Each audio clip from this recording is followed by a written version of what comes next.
हरे कृष्णा। वैष्णव संप्रदाय में एक समय ऐसा आया जब चैतन्य महाप्रभु अपने पार्षदों के साथ इस भूलोक की लीलाओं को समाप्त करके अपने धाम चले गए थे। तब यहाँ पर वैष्णव संप्रदाय को छिन्न भिन्न होने लगा था। शुद्ध वैष्णव इसके लिए बहुत चिंतित थे कि महाप्रभु के आंदोलन को कैसे आगे बढ़ाया जाए। उस समय एक महान आचार्य का आविर्भाव होता है जिनका नाम है श्रील भक्ति विनोद ठाकुर। श्रील भक्ति विनोद ठाकुर जी का जन्म 2 सितंबर 1838 में एक जमींदार परिवार में होता है। 2 साल की उम्र में उन्होंने कविता लिख दी थी। 6 साल की उम्र में रामायण और महाभारत पर प्रवचन देते थे। 9 साल की उम्र में ज्योतिष शास्त्र पढ़ लिया था और फिर पढ़कर उसे जड़ ज्ञान समझकर छोड़ भी दिया था। तो महापुरुषों के लक्षण बचपन से ही दिखाई देते हैं।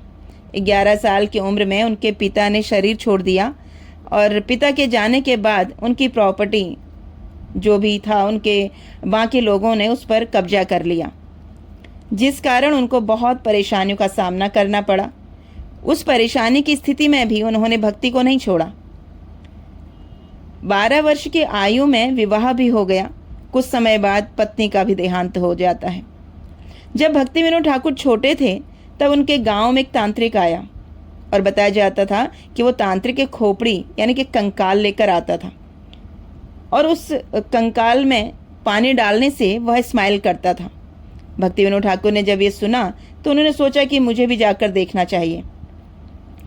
तो भक्ति विनोद ठाकुर भी जाते हैं उस तांत्रिक के पास, उस खोपड़ी में पानी डालते हैं, लेकिन कोई स्माइल नहीं किया। तब से उनका तंत्र विद्या से विश्वास उठ गया।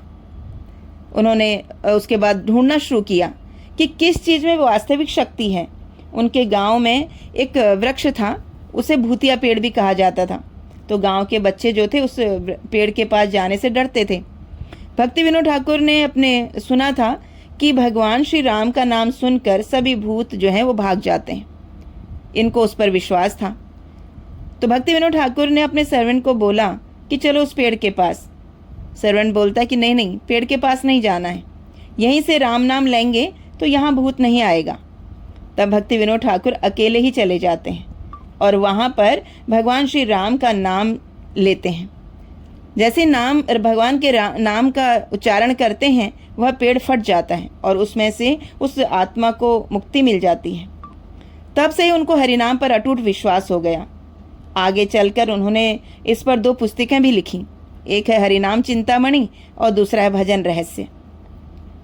फिर बाद में भगवती देवी से उनका दूसरा विवाह होता है, जिनसे 14 संतानें उन्हें होती हैं। एक की मृत्यु हो जाती है और 13 जीवित थे।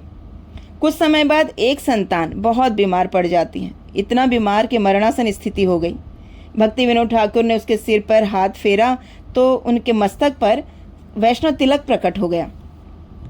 तब वह बालक बोला कि मैं पिछले जन्म में वैष्णव था, किन्हीं कारणों से पुनर्जन्म लेना पड़ा और मेरी इच्छा थी कि मैं वैष्णव परिवार में जन्म लूं, जिस कारण मेरा जन्म आपके परिवार में हुआ। उनकी चौथी संतान थी भक्ति सिद्धांत सरस्वती ठाकुर महाराज। तो भक्ति विनोद ठाकुर महाराज एक मजिस्ट्रेट थे और उनका शेड्यूल कुछ इस प्रकार था।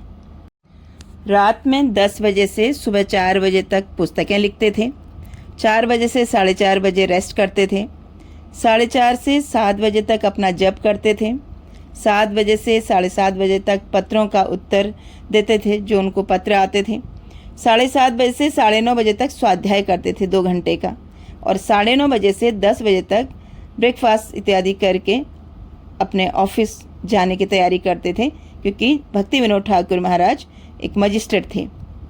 और प्रसाद में क्या लेते थे? 1 गिलास दूध, कुछ फल, 2 चपाती और थोड़ी सब्जी। उसके बाद कोर्ट जाते, 10 से 1 बजे तक कोर्ट का कार्यभार संभालते। इस 3 घंटों में इतने केस सॉल्व कर देते थे जितना बाकी लोग पूरे 1 साल में भी नहीं कर पाते थे। श्रील भक्ति विनोद ठाकुर ने बंगाली और अंग्रेजी में ग्रंथों का भी अनुवाद किया।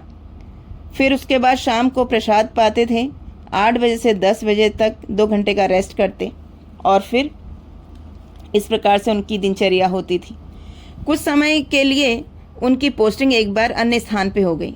वहाँ एक वृक्ष था जिसमें ब्रह्म राक्षस रहता था। अब जिन लोगों को कैद या फांसी लगने वाली होती थी वे लोग उस वृक्ष के पास जाकर पूजा पाठ करते।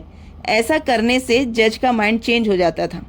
वह निर्दोष को सजा देते और दोषी को छोड़ देते थे।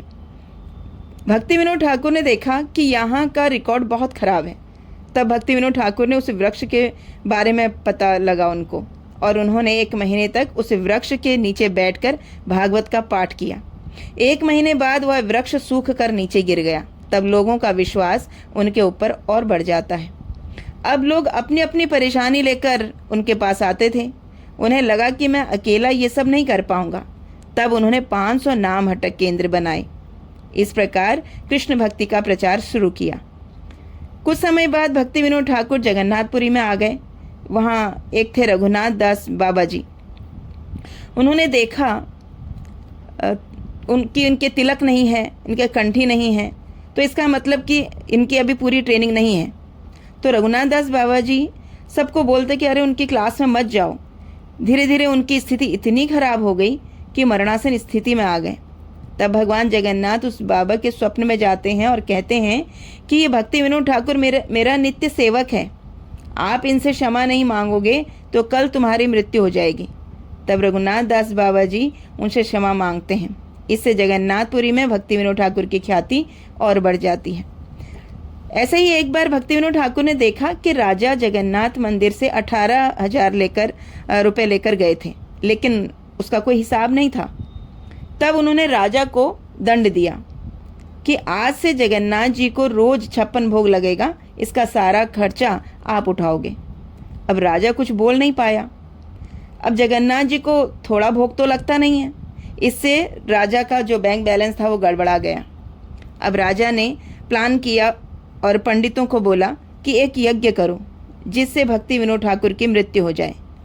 राजा के महल में गुप्त रूप से 30 दिन तक सीक्रेट यह यज्ञ हुआ।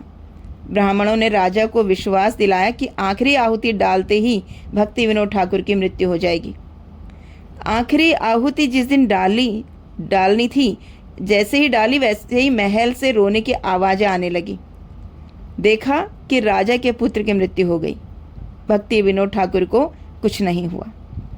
तो अंततः भक्ति विनोद ठाकुर वृंदावन आ गए, और जब उनका भगवत धाम गमन हुआ तो उनको मायापुर गोद्रुम द्वीप में समाधि दी गई।